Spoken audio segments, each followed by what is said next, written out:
Hey, this is Alex from Cephable, and I'm so excited to show you version 2 of the Cephable app for Windows and for macOS. There's a lot of big changes here. We've got all new designs that make Cephable even easier to use, help you get to the right things faster, help make things easier to understand too. We also have an entirely new onboarding system to help you learn about the platform, try our different input controls like adaptive voice controls and face expressions and head movement, and learn about the other ones as well. And we've also got a whole new dashboard that makes it even easier to jump right into your controls, make changes, and just be more successful with Cephable. So let me give you a quick rundown of what it's like when you create an account for the first time. If you already have an account, you'll already have all of your existing profiles and all your controls and settings already there. But now, if you're new, you can jump right in and try this new onboarding experience. So let's go ahead and get started by creating an account. On the Create an Account page, you'll also notice a new checkbox here for opting in to new tutorials, tips, and updates. We're going to be helping you learn even more about Cephable, find new ways to use it, and just be more successful with it by using these different email processes where we'll send you newsletters and tips and tutorials and stuff like that too. So let's start. I'm going to pick a username, email, and password, and then we'll jump right into the new onboarding. Now that we've made our account, we jump right into learning how Cephable works. We can see the different types of inputs rotating from virtual buttons, voice controls, motion controls, face expressions, and the different types of apps we might be able to use it on. We learn a little bit more about these different types of inputs and the concept of control profiles, and we'll learn more about those as well in a little bit. Let's start by exploring input controls. Here we can see things like voice controls, head movement, face expressions, and those three all say they're available to use. This is because Cephable picked up that I have a microphone and a camera, which means that I can get up and running with those. I also have the opportunity to learn more about virtual buttons and motion controls using the Cephable companion app too. Let's try voice controls out. When I click try voice controls, it's going to pop up right here in the top left of my screen, and I can now actually try them out right here in the demo console by saying these different voice commands.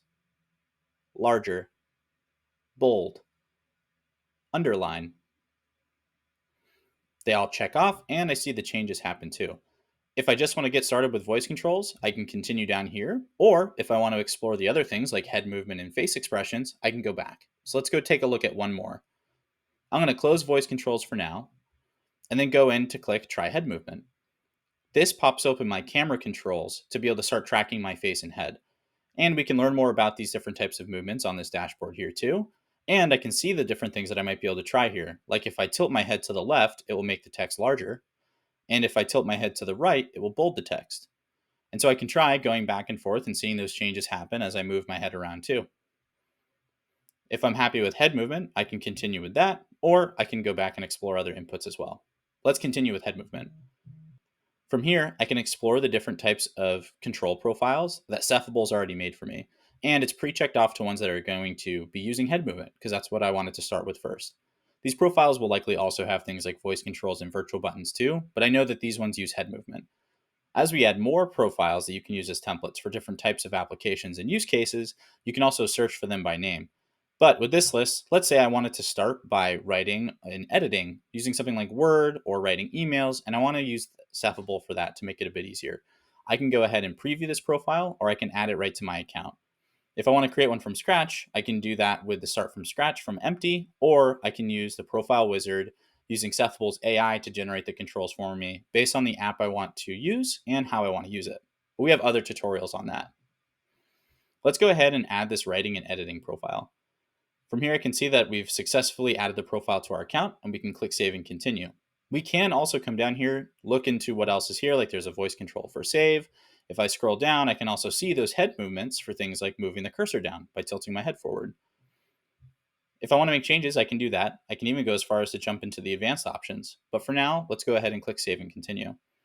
And now our setup is complete. We've learned about the different types of inputs, we've tried them out, and we've actually added a control profile that we can always go back and customize. From here, there's other types of resources. You can go view your different profiles, go back to exploring all profiles, explore all the inputs, create a new profile, and also do things like join the Discord and Facebook community to join other people who are using Cephable for all different types of controls. You can also quickly get to other step-by-step guides here, which will take you to the Cephable tutorials website.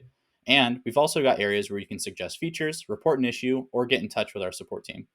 But let's go ahead and continue to the Cephable dashboard. This is your new dashboard. You can very easily get to start microphone and start camera. If you're a keyboard only user, then those are your first things you can tab to. Nice and easy to get to the important stuff. You can then also view the current profile that you have, the writing and editing one that we just created.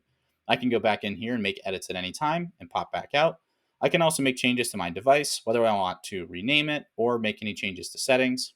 And I can also swap control profiles and also start my microphone and camera from here. Below this, we can see things like how to manage all of our profiles, explore different profiles, create a new one, etc. We can manage our settings for our microphone, our camera, and general app settings too, and even manage our account and edit our capability settings. Then down here, there's the Connect and Learn section, which is new.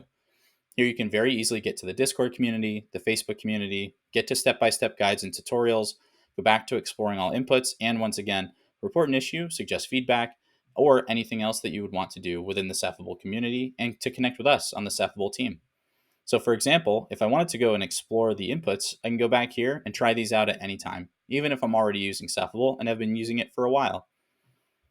That's all the big stuff that's new in V2. We've got new tips and tricks that come through the newsletter, which you can always go and change your preferences and settings for. We've got an entirely new design that's streamlined and easier to use. And we've got a new onboarding platform that makes it easier to learn about Cephable's inputs, learn about profiles, and get up and running with great success. We're looking forward to seeing how you use V2 from Cephable. Let us know. Join the Discord community, join the Facebook community, or contact us through our support network as well. Thanks for watching.